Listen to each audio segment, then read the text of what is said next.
MRSS India was actually started with a view to focusing almost entirely on technology to be leveraged in the area of market research and market intelligence. So let me explain a little more about that. Our company was the first to actually use technology in a really, really big way. And many years ago we started off with simple things like CATI. Then we moved on to a whole lot of online work, we moved on to a whole lot of eye tracking work, we moved on to perception analyzers, other brands and other technologies like Realize-It, etc., etc. But the whole idea was we would do normal research, but using technology, it actually gives our clients and customers a better understanding of what our consumers are telling us. Because as I always maintain, in the old days we had a whole lot of claimed information where you went and you had a pad and you took a paper and pen interview with a customer or a consumer, and you got claimed information, what they remember, what they claim, etc., etc. Whereas today's day and age, I think clients are asking for more. They're actually looking at real observations, what is the customer feeling, observing, etc., etc. So we decided to focus our energies on leveraging technology in the space of market research, and as a result we've come to be known as a digital market research firm. And coincidentally it's also the digital era. I mean, you have every single marketing person talking only of digital marketing. You have media companies in that space, you have advertising companies in that space, so it's a great zone to be in. So what we've done is we realized that a lot of the technologies which we wanted to adopt are not available here, alright? So we made sure that we got technologies and partners who are totally unique, as in not available in India or not present in India, but at the same time they're proven. So we're not in a situation where clients ask us, does this work, right? So they're ahead of the curve as far as the Indian market is concerned. A good example would be online communities or inside communities. In India, it's a very, very new concept, but internationally, it's really huge. So we tied up with a company called Vision Critical, which is one of our major partners, and we're running communities for large clients in India to actually leverage technology to be able to get better quality information, richer information, and quicker information. In the long run, it's also cheaper. So using these online community and inside communities, we spend a lot of time with consumers, showing them concepts, doing co-creation, testing advertising, doing quick polls, doing a quick chat or a discussion online, and doing God knows what. It is absolutely amazing, and it's the kind of stuff I've never done before in many, many years. So that's one of our partnerships. The second very big partnership we have is with a company called Scent Analysis. And there, while we're not really using technology, we're using something which is not present in the country. No one offers it. So essentially, the bedrock of Scent Analysis is the fact that no one in the country talks of sensorial equity. Everyone talks of brand equity, and they talk of brand health, and they talk of whatever else. But what most people don't realize is that for a product, it's really, really important to have the correct sensorial equity. And most people don't even give it a second thought. But now that we've started talking to clients, most people are really, really interested. We started work for Indian companies, for international companies, and we're going about developing products, testing products, making sure the content of the product is coherent and in sync. And what we're really doing with this is using the technology developed by a 30-year-old German company called Scent Analysis, and using all of it to help create better products for people in India. So this is really, really unique. In all my life, I've never seen the kind of product testing and product development and the area of sensory work which I'm doing right now. One of our latest technologies is in the area of eye tracking. And eye tracking has been in the market for some time. We ourselves had a slew of services.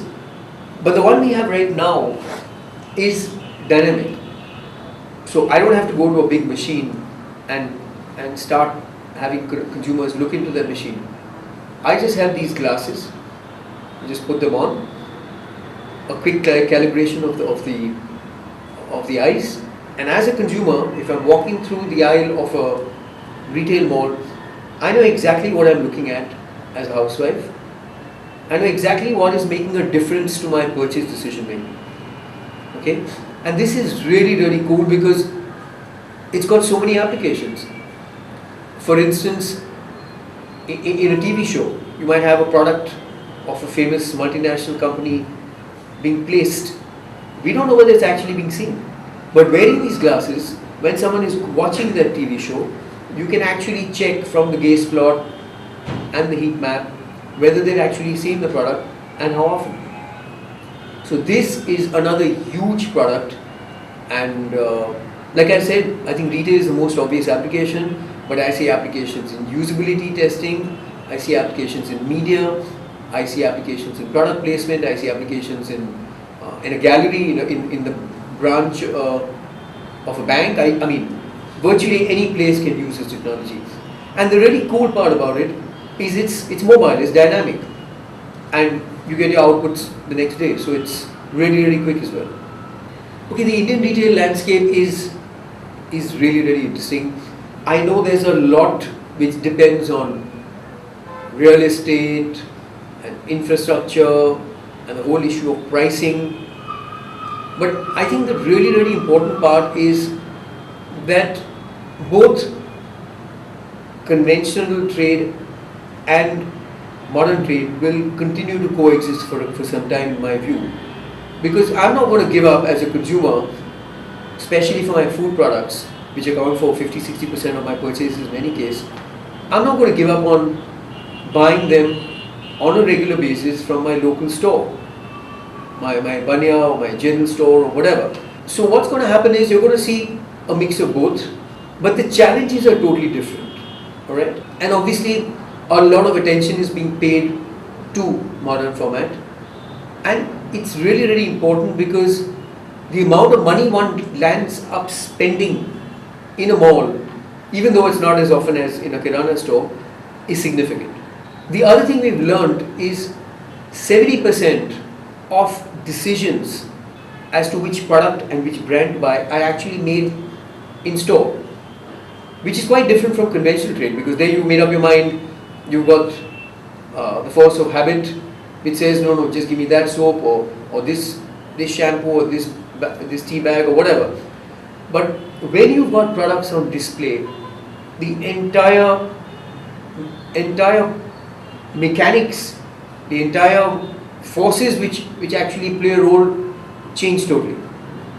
To top it all, you've got someone walking through the aisle and you've got ads on the side, you've got discount promos, you've got interactive stuff happening with someone trying to sell something. So it is so dynamic and so interesting that in my view, if someone gets that bit right, okay, they're going to win and they're going to be ahead of the race compared to their competitors. So the way I see it, while modern format is probably 8-9% of business right now, it will grow significantly. And as hypermarkets grow, as people get used to the concept of what they need to buy from a hypermarket once in a month or once in 2 weeks, you will see significant involvement.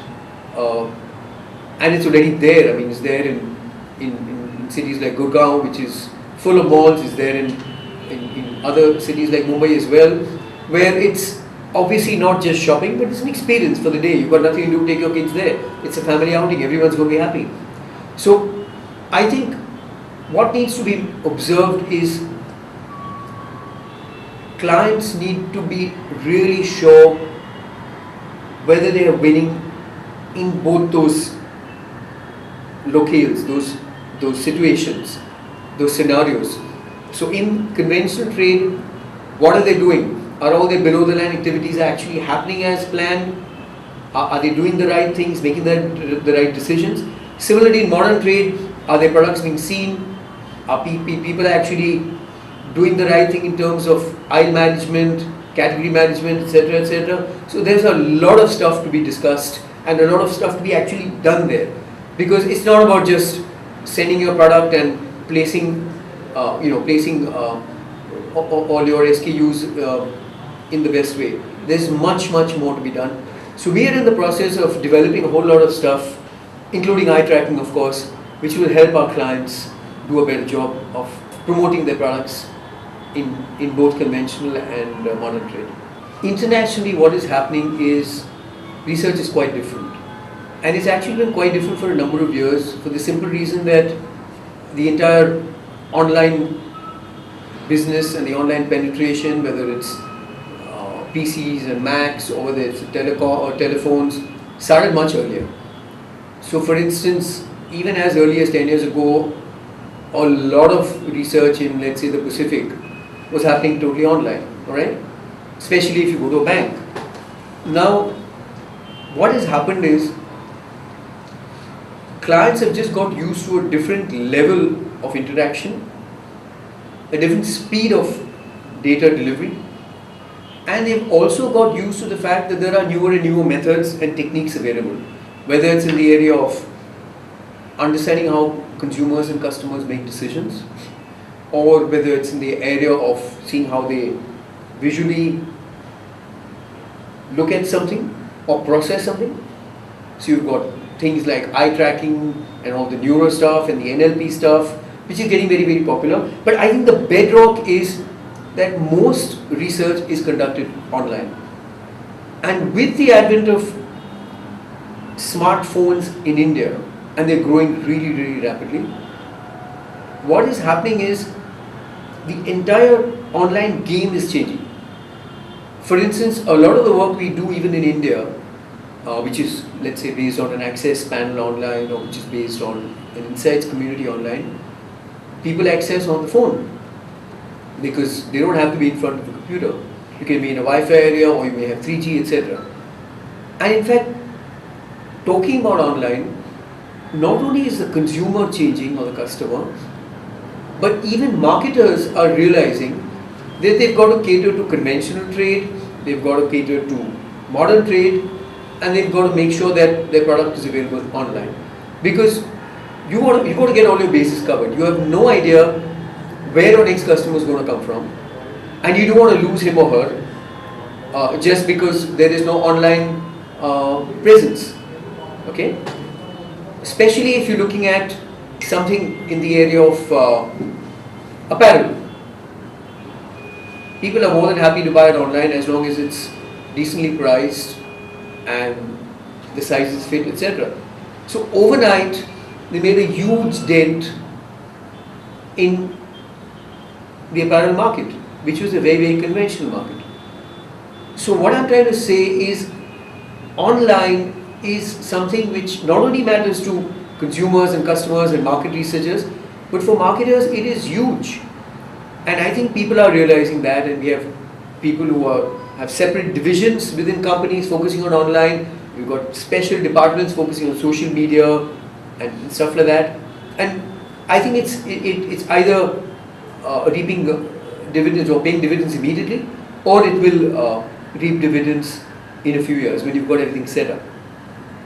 Now, the other really important thing which I think we need to talk about is the fact that it is very easy in today's world to get a new customer, because you have attractive communication or merchandising or interesting promos or whatever.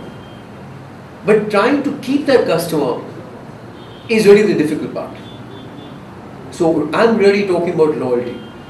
And how do you gain loyalty? How do you increase loyalty? How do you keep people loyal?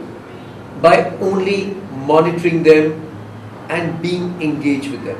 So I'm coming back to our inside communities. What we've seen is some of our more successful clients have made sure that they've used inside communities very wisely to build a relationship with clients, so that they can actually understand how they think, how they behave, what excites them, what is putting off to them.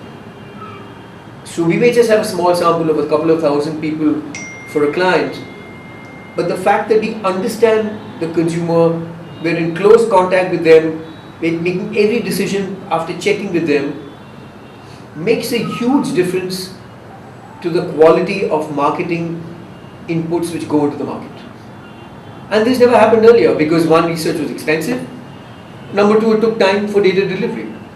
Here, if I've got my inside community ready and loaded, I'm getting responses in 24 hours, 48 hours. I can turn around research projects very, very quickly. So to maintain consumer loyalty and to understand what exactly excites consumers and what is not good with consumers, one needs to be in close contact with them.